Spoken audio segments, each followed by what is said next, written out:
Hello music lovers and vinyl community, Curtis Young here with Young LP Lovers, coming on tonight to do a contest entry for Chris over at Wreck-It Talk.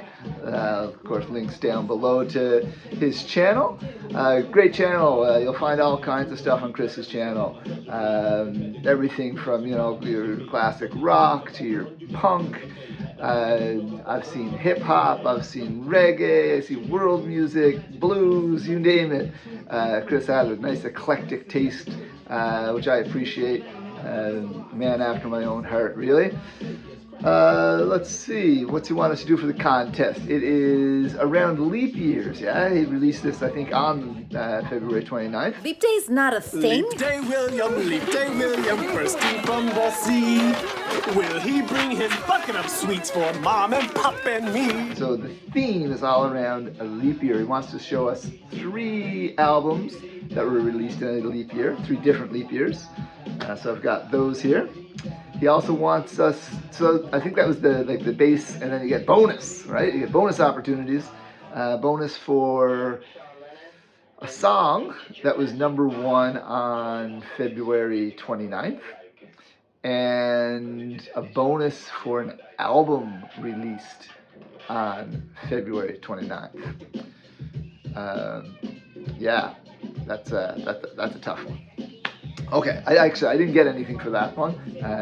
Couldn't find any. Nothing that happens on Leap Day counts. But I have the other 4, so I'm on a bit of a hip hop high today. Went to the Ice Cube concert last night. It was excellent. It was everything you want an Ice Cube concert to be. So I'm going to keep on the hip hop theme today and show some hip hop and hip hop adjacent, I guess, kind of stuff. Every 4 years, you get a magical extra day. A day to do the things you ordinarily wouldn't do, to take chances. For instance, I am wearing a braided necklace with a shark's tooth on it. I listen to rap music for the first time. Not a fan. Right, so we're going to start off consecutive years as well. We're going to start off in 1992. And I'm going to go with someone that does get a lot of love around. I think we could use different media too, so I'm using some CDs and some vinyl. So first one is Too Short. I lost the cover, so maybe I'll put a picture of the cover up here. There's the CD, there's the back.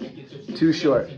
Yeah, man, it's 92. I would have been 12 years old, just getting into music, and it was hip hop that I got into, and I was eating up everything I could get, and this West Coast gangsta stuff really landed with me, man. I really loved it. So funky, right? This G-funk particularly is what I really, really liked. This must have, I don't know, 3, 4 different samples from Parliament, Funkadelic, George Clinton kind of stuff. And it's cool because it's not even really like chopped up. It's just like rapping over Parliament beats, right? Now, Too Short, this is like at Oakland, yeah? And Oakland's got that kind of laid back feel. Lyrically, it hasn't aged well for me. I mean, he's pimping, right? It's Shorty the Pimp. It's a blaxploitation movie that he took the title off of, right? Yeah, so lyrically, he's talking to pimps and hoes, and it's pretty misogynistic, but man, the beats are just delicious. It's produced by Ant Banks, who also produced people like Spice One. He did some work with E40. Later, he was with Snoop. Yeah, just some really, really killer beats on this. So, and I think this is his Too Short's 5th or 6th album, something like that. I mean, he was an OG by 92, right? Respect for Too Short, man. He's still going at it, so mad respect for Too Short. All right, so that was 92. So we go up another 4 years to the next leap year, and we're gonna go with Tupac, yeah? And I'm not gonna go with All Eyes on Me, which also came out in 96, which I have right here. Let me just flip open. I lost the case and stuff. All my old hip hop is all scattered, so I have it in this thing, yeah? We're not gonna go with All Eyes on Me. Instead, we're gonna go with this one, Machiavelli. Yeah, the 7-Day Theory, right? Don Illuminati, the 7-Day Theory. So this was Tupac's last project while he was alive. In fact, it was released posthumously. So he died in September, and this was released in November, I think. But you know, it was all recorded and almost finished, I think, before he died. Now, where All Eyes on Me is very kind of upbeat, California Love. This is a little bit darker. It's a lot of talk of death on here. Kind of, just street life, ghetto life, etc. Not so much G-Funk for sure, but some really cool tracks on here. I'm trying to think what were some of the standout tracks. I remember Hail Mary is kind of an interesting kind of religious themes in there. Kind of, what else was on here? Oh, I can't read that. Look at this. No wonder I like LPs now. How are you supposed to read that? I don't have the back cover either. There was one, Me and My Girlfriend. That one, remember that one? It's about his gun, or his guns. Oh gosh, so Toss It Up. Kind of a bit of dissing on here as well. This was this was with Death Row, and this is after Dre left Death Row. So he's kind of dissing Dre a bit on here, and just the height of the East Coast, West Coast beef. So there's a lot of diss tracks to rappers on the East Coast.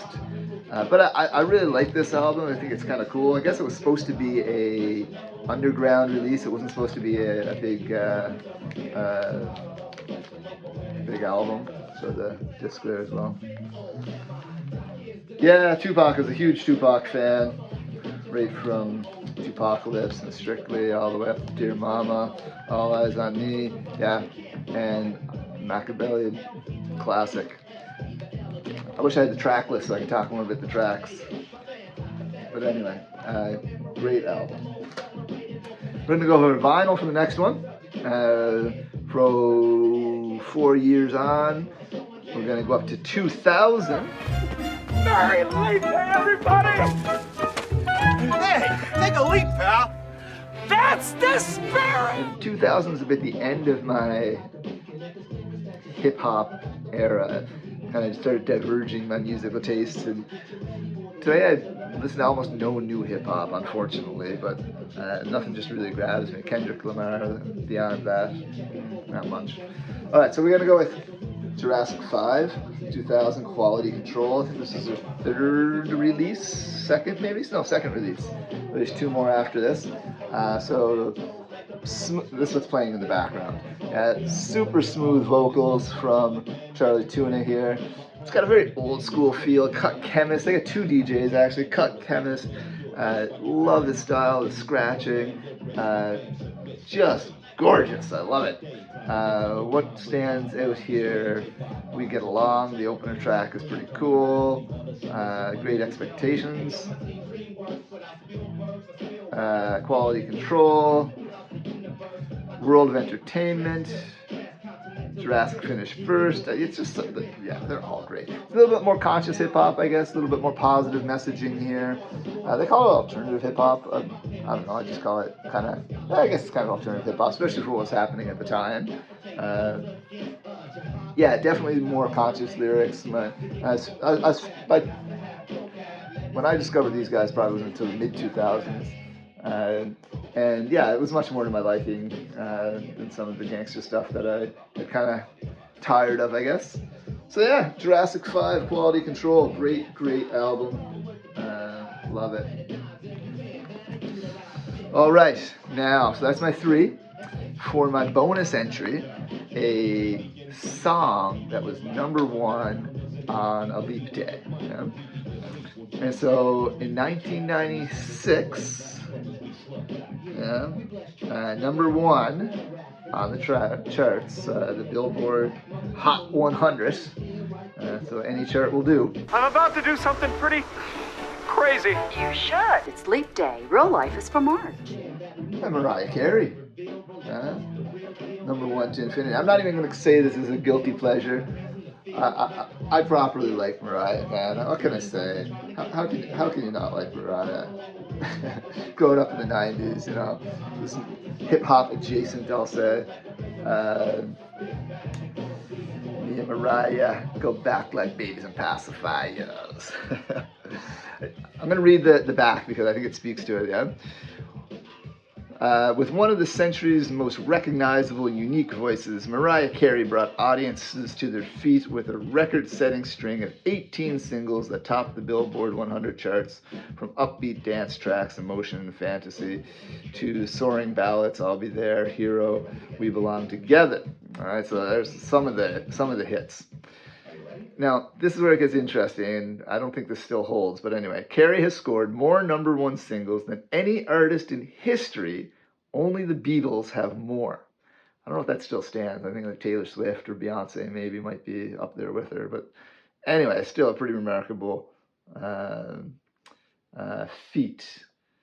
Then goes on to say, One Sweet Day, her powerful duet with R&B group Boyz II Men, remains the longest running #1 single in the Hot 100 history, topping the chart for 16 weeks between 95 and 96, where it was still #1 on the chart. So I saw Mariah twice in concert. She's such a diva, you know, true to her brand, right? So there's my 96 #1 single. All right, so go on over, check out Chris from Record Talk. I think he's pushing 1,000 subs, right? So a little contest might push him way up to there. So yeah, go on over, sub Chris, and yeah, peace.